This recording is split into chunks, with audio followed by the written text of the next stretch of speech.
அன்பார்ந்த ஜோதிட ஆர்வலர்களுக்கு என் அன்பு வணக்கங்கள். நான் ஜோதிடர் SP நாகராஜ். இன்னைக்கு நம்ம என்ன பார்க்கலாங்கன்னா, அஸ்வினி நட்சத்திரக்காரங்களுக்குரிய கோயில் எது, அந்த கோயிலுக்கான காரணம் என்ன அப்படிங்கிறத பார்க்கலாங்களா?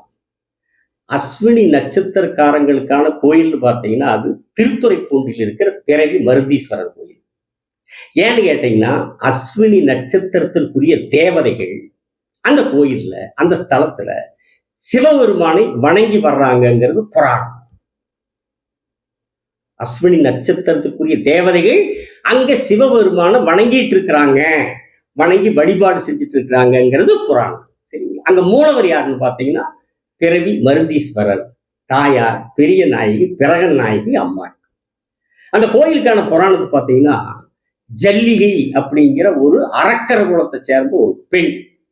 ஆனா அவ சிறந்த சிவபக்தி. அவளுக்கு மனுஷங்களை கொன்னு உணவா சாப்பிடக்கூடிய ஒரு ராட்சசன், விருப்பாட்சன் அப்படிங்கிற ஒரு ராட்சசன் கணவனை அமைச்சிடறான். இவ்வளவு ராட்சச குலத்தை சேர்ந்தவ. ஆனா இவ நல்ல ஒரு சாத்வீகமான உணவை சாப்பிடக்கூடியவா, நல்ல சிவபக்தி. அவனுடைய குணத்தை மாத்திரக்கு முயற்சி பண்ற முடியல. இந்த சூழ்நிலையில் ஒரு நாள் ஒரு சிவனடியாருடைய மகன், ஒரு சின்ன பையன், ஒரு சிறுவன் ஆத்துக்கு போறான், கங்கை ஆத்து. எதுக்குன்னு கேட்டீங்கன்னா, மறைந்த தன்னுடைய தந்தைக்கு சிரார்த்தம் தர்றதுக்காக போறான். அந்த பையனை பார்த்தது இந்த விருப்பாட்சி இருந்த அரக்க ராட்சசன் அவனை பிடிச்சி முழுங்கறதுக்கு போறான். இவன் தடுக்கிறான், இந்த பொண்டாட்டிக்காரி ஜல்லியை தடுக்கிறான். அடே, சிவனடியாருடைய மகன் அந்த சிறுவனை அந்த சின்ன பையனை பிடிச்சி முழுங்கினின் வையி, அந்த உணவே உனக்கு விஷமா போயிருன்னு சொல்லி தடுக்கிறான், எச்சரிக்கிறான். இவன் அதையெல்லாம் காதல் வாங்காம பிடிச்சி அவளை தள்ளிவிட்டு 8 ஓசை தள்ளிவிட்டு போட்டு போய் அந்த சின்ன பையனை பிடிச்சி முழுகி போடுறான். என்ன ஆகுதுன்னு பார்த்தீங்கன்னா, அந்த ஜல்லியை சொன்ன மாதிரி இந்த உணவு அந்த பையனை முழுங்கிழுந்தி அந்த உணவை விஷமா மாறி அவன் செத்து போயிடுறான், விருப்பாட்டு செத்து போயிடுறான். ஆனா இவன் என்ன பண்றது தெரியுங்களா, அந்த ஜல்லிய திருத்துறைப்பூண்டி போறான். அங்க அந்த ஸ்தலத்துல வில்வ மரங்கள் நிறைந்து இருக்கிற அந்த பகுதியில மத்தியில எழுந்தருளி இருந்த சிவபெருமானை போய் வணங்குறான். இறைவா, என் புருஷன் நல்லவன் இல்லதான், அவன் என்னுடைய கணவன் நல்லவன் இல்லை, அது எனக்கு தெரியும். ஆனால் அவன் இல்லாம என்னால வாழ முடியாது, அவன் இல்லாம என்னால பொழைக்க முடியாது,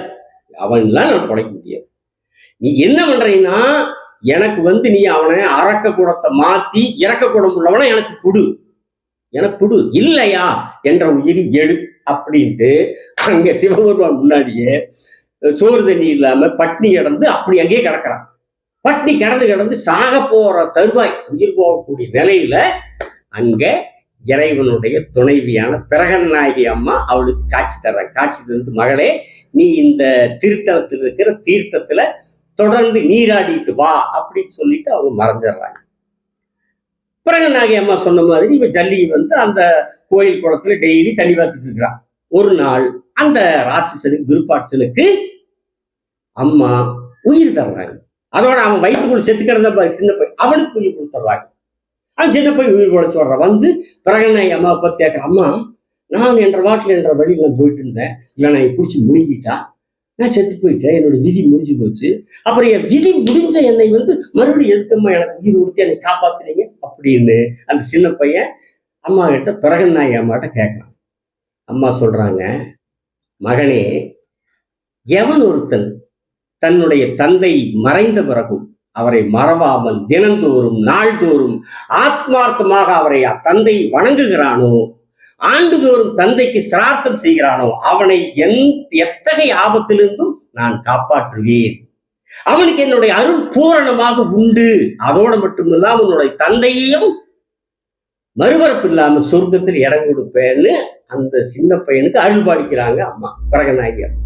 அடுத்து ஜல்லிகிட்ட சொல்றாங்க, மகளே, நீ அசுர குலத்திலேயே அரக்கர குலத்திலேயே பிறந்திருந்தாலும் நீ நற்குணம் கொண்டவளாய் நல்ல குணம் கொண்டவளா இருக்கிற.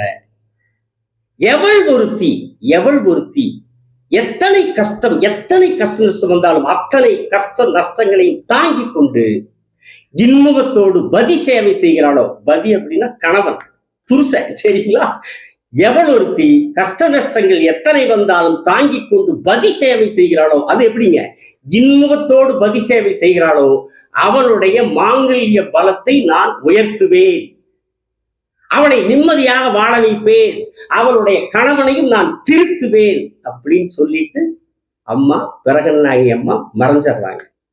இப்படி இறைவனும் இறைவியும் பிறவி என்கிற பெரும் பிணிக்கே மருந்து தரக்கூடிய ஸ்தலமாக கோயிலாக விளங்குவது திருத்துறைப்பூண்டியில இருக்கிற பிறவி மருந்தீஸ்வரர் கோயில். சரிங்களா?